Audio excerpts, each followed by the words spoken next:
So today we're going to be talking about payment arrangements and more specifically where you've had a payment arrangement get rejected or the ATO simply won't accept any offer that's been made.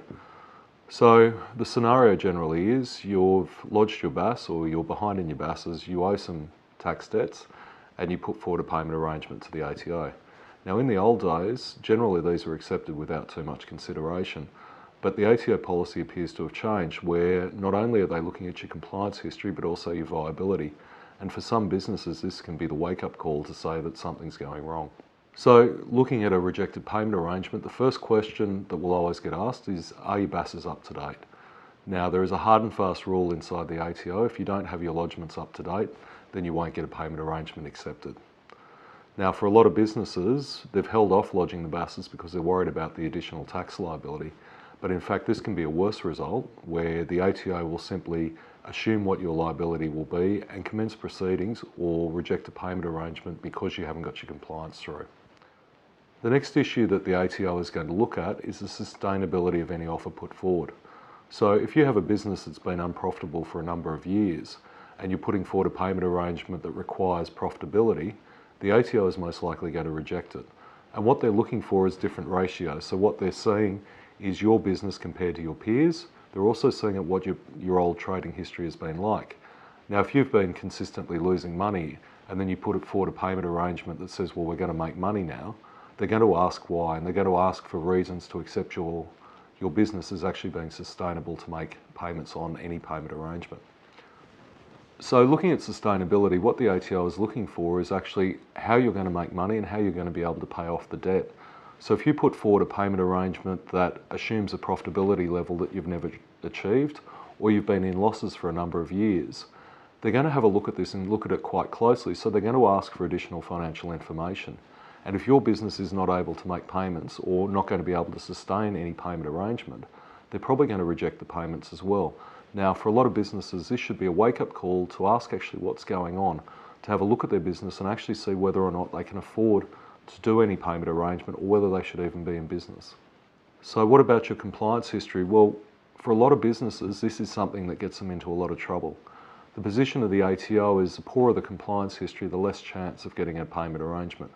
So for a lot of businesses where you haven't had your BASs up to date, or where your tax returns are late, or even as something as simple as you're not doing your group certificates each year on time, this can work against you if you're trying to get a payment arrangement with the ATO now. So in all of these situations, the same message is coming through that they will have a look at your business, they will have a look at your history, and then they will make a decision as to whether or not a payment arrangement is actually going to work. So a question that we're often asked is, well, what about a remission of penalties and interest? Now this is a discretionary option for the ATO and there are no hard and fast rules. So what they will look at is the sustainability of any payment arrangement, what your compliance history looks like, and whether or not your BASs are up to date. Now, if none of those are in place and you finally get them caught up and then you ask for a remission of penalties and interest, it can be very difficult. So what we generally do is we wait 6, 12, 18 months and then put forward submissions to reduce the penalties and interest that you're being charged. Equally, the ATO may say we're not going to consider any reduction until everything is paid out. And this is a common approach where they will require you to pay everything in full, but then give you a credit towards future taxes. So a question we're often asked is, will the ATO reduce my primary debt? And quite simply, no. We've seen very rare occasions where the ATO will consider reducing the primary debt, primarily where there is drought or where there's a death of a business partner, but it is horrifically rare to see. And what we get concerned about is where operators say, well, they can get your primary tax reduced.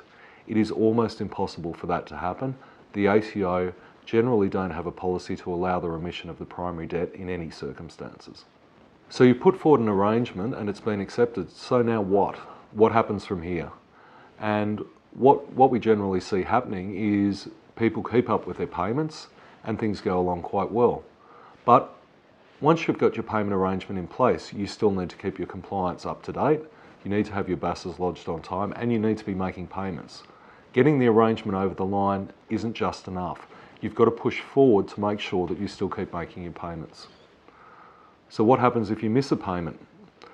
Communication is the key, and with the ATO now, if you don't communicate prior to a missed payment, it can rapidly turn to garnishee notices or director penalty notices, and we have seen them happen within 24 hours of a missed payment.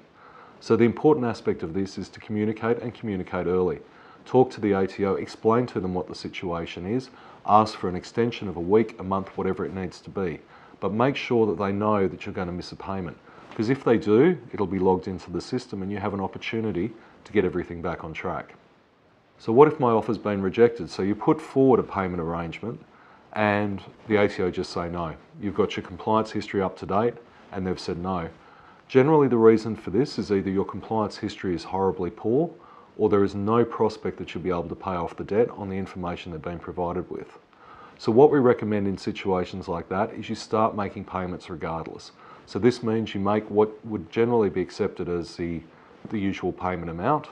You may make a little bit more, but also you work towards whatever is concerning the ATO. So if it is sustainability, it may be cutting costs, it may be putting forward a new submission. But it is a very telling thing for businesses if your payment arrangement has been rejected. And it's something that requires you to actually have a look at your business and see whether or not there are changes that need to be made.